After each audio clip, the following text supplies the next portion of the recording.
समुद्र पर पुल बनाना कोई बालकों का खेल है। श्री रामचंद्र जी कहते 3 दिन तक घुटनों पानी में खड़ा रहा, समुद्र से याचना करता रहा, प्रार्थना करता रहा, मुझे रास्ता दे, जल्दी मुझे रास्ता दे सागर राज, मैं बहुत दुखी हूँ और ऐसे ऐसे मैंने अपनी पत्नी को छुड़वा के लाना। तीसरे दिन जब उसने देखा कि समुद्र टस से मस नहीं हो रहा है, लक्ष्मण से कहा कि मेरा अग्नि बांध दे, इस समुद्र को फूंकता हूँ। ये रावण का संग पाकर अभिमानी हो गया है। अब उसने निकाल के तीर फूकना चाह के लिए छोड़ना चाह अग्निबाण, तभी समुद्र विपर रूप बनाकर बाहर आ गया। श्री राम से कहने लगा कि भगवान ऐसा अनर्थ ना करो, यदि आपने जल को फूक दिया, मुझे फूक भी दिया, तो ये गड्ढा बन जाएगा, आप फिर भी सफल नहीं हो सकोगे इसमें से जाने के लिए, और बहुत बड़ा संसार बसा हुआ जीव जंतु, आपको पाप लगेगा। ऐसा काम करो कि लाठी भी ना टूटे और सर्प भी मर जा। भगवान श्री रामचंद्र जी ने कहा कि फिर ऐसा कौन सा उपाय है बताइए। आपकी सेना में ये नल और भी पहुंच गए वहां पर, फिर तो सारे जंगल में जितने रहा करते थे कुछ सब इकट्ठे हो गए, लाठी ले गए। ये भी वहां गए हुए थे उस सेना में कि विपर रूपधारी समुद्र ने कहा कि आपकी सेना में नल और नील नाम के 2 ऐसे कारीगर भी हैं, वह शिल्पकार भी थे, जैसे मकान बनाने वाले। 2 ऐसे सैनिक हैं आपकी सेना में, उनके हाथों में उनके गुरुदेव द्वारा दी गई ऐसी शक्ति है कि पत्थर भी तैर जाएंगे, कोई वस्तु नहीं डूबती, वो पत्थर रख, कोई चीज रख दें और वो तैरती रहती है, और चाहे उसके ऊपर कितना बलशाली व्यक्ति खड़ा हो जाए वो डूबती नहीं, ताकतवर वजनदार। तो श्री राम ने कहा भी नल नील को बुलाओ, नल नील आए, उनसे कहा कि भाई एक ट्रायल दो, अपनी कोई पत्थर रख कर दिखाओ, आपके हाथों में करामात बताई है हमने और हमें ज़रूरत है यहाँ पुल बनाने की। नल और नील दोनों अभिमान में आगे, ये महाराज जीव ने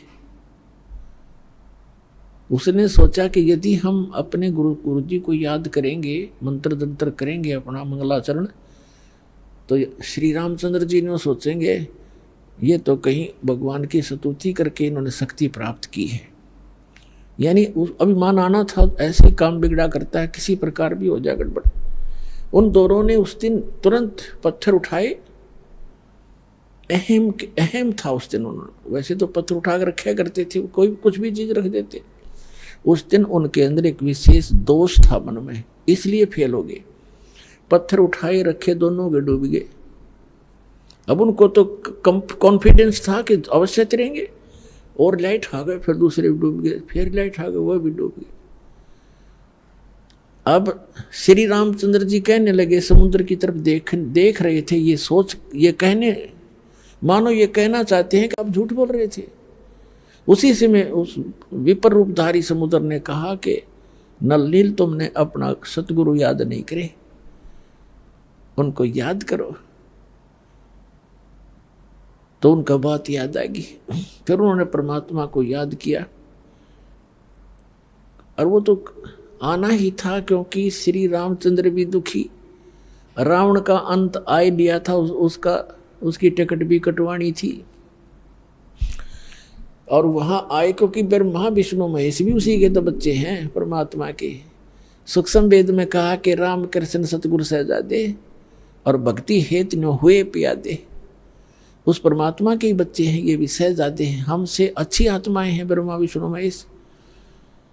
तीनों देवा कमल दल बसे, ये ब्रह्मा विष्णु महेश, और प्रथम इनकी वंदना फिर सुन सतगुरु उपदेश। तो परमात्मा अपने बच्चों के लिए के दुख को देखता है, श्री राम के दुख को देखकर वहाँ पहुँचना ही था, और नहीं आते, क्योंकि नल नील का अगर से काम बन जाता तो उन्होंने आना ही नहीं था। उन्होंने रजाइयों बख्शी थी, पर हम कर्म ही ने बिगाड़ देते अपनी सारी कहानी को। तब देखा कि सामने परमात्मा आ रहे हैं, एक मुनिंद्र ऋषि आ रहे हैं। कुदरती नजर पड़ी सैनिकों की, उन्होंने कहा कि ये ऋषि जी आ रहे हैं, कौन है? नल नील कहने लगे ये तो हमारे गुरुदेव आ गए, देखो हमारी पुकार सुन ली। और इतने में परमात्मा निकट आगे नल और नील ने चरणों में प्रणाम किया। श्री राम और लक्ष्मण और सभी ने हनुमान तक आके उनके चरणों में नमन किया। तब श्री रामचंद्र जी ने कहा कि ऋषिवर, आपके इन बच्चों के हाथों में आज वो शक्ति नहीं रही, मेरा दुर्भाग्य है, और मुझे आवश्यकता है कि समुद्र पर पुल बना के मैं लंका में जाऊं। रावण सीधी बातों से नहीं मान रहा, उससे युद्ध करना पड़ेगा और सीता को छुड़वाऊं। भगवान दया करो मुझ पर। जब आप अपने बच्चों को, अपने शिष्यों को शक्ति दे सकते हो, मेरे पर भी दया करो, कोई वरदान दो, मुझे भी मेरा ये कठिन कार्य सुलभ करो। तो परमात्मा ने कहा कि अब इनके हाथों में यह शक्ति रहेगी भी नहीं, क्योंकि इनके अंदर अभिमान छा गया। अब परमात्मा कहते हैं कि जैसे माता गर्भ को राखे यतन बना और ठेस लगे ते अक्षीण होए, तेरी ऐसे भक्ति जावे। जैसे किसी बहन को, बेटी को गर्भ रहा हो, अब वही जानती है उस गर्भ की कीमत को। रात्रि के समय भी, करवट लेते समय भी ये सोचती है, भगवान कहीं मेरे बच्चे के दाब ना लग जा। रात को भी ऐसे चिंता से उठकर बैठती है, कहीं करवट ना ले ली गई हो। ऊंचे नीचे में पैर रखते समय भी सोचती है, कोई वजन उठाती है तब भी ध्यान रखती है, ताकि मेरा गर्भ रूपी लाल सफल हो और मुझे बच्चा प्राप्त हो।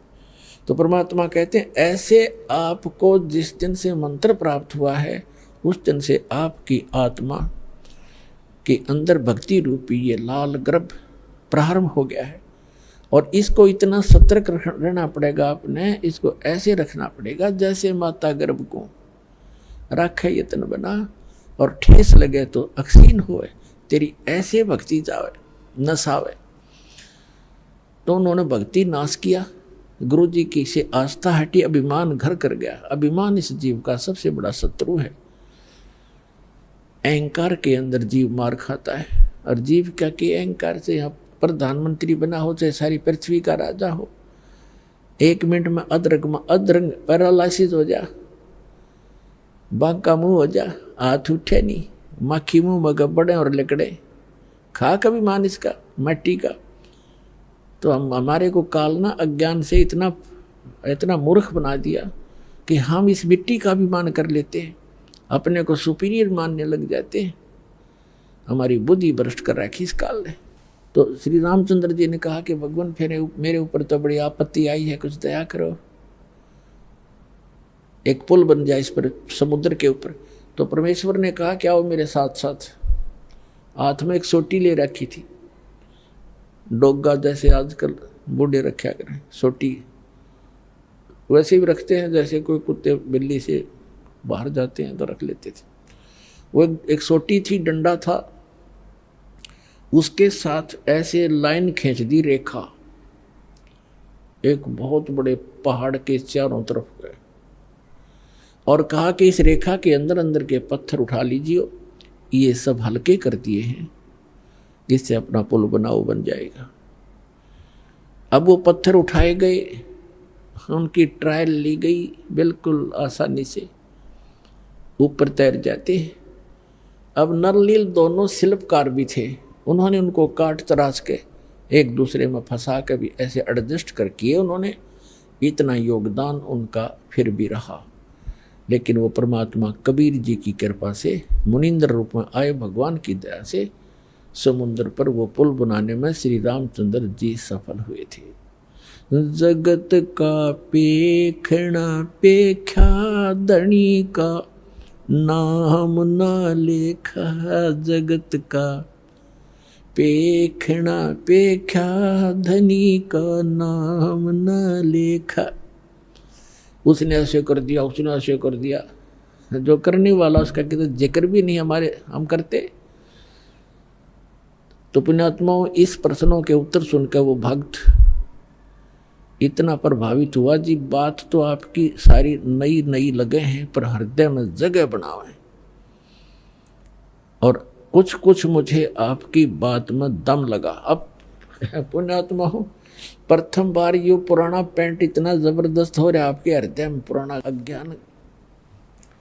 अब पुराना पेंट कहीं हो रहा और नए पेंट ने के जल्दी सी टेकने दे। लेकिन दास के पास वो रेगमार है, कति खुर्च दूंगा और ऐसा कर दूंगा कदे भी ना उतरा आजीवन। परमात्मा कहते नौ मन सूत उलझिया ऋषि रहे जखमार, और सतगुरु ऐसा सुलझा दे उलझन दूजी बार। इस अध्यात्म मार्ग को परमात्मा कबीर जी की दया से, गुरुदेव जी की रजा से ऐसा सुलझा दिया है, इस कलयुग में नहीं उलझ सकता। को उलझाना चाहोगा तो भी नहीं उलझेगा। ऐसा मक्खन बना के दर दिया, ताक एक मक्खन बना दिया।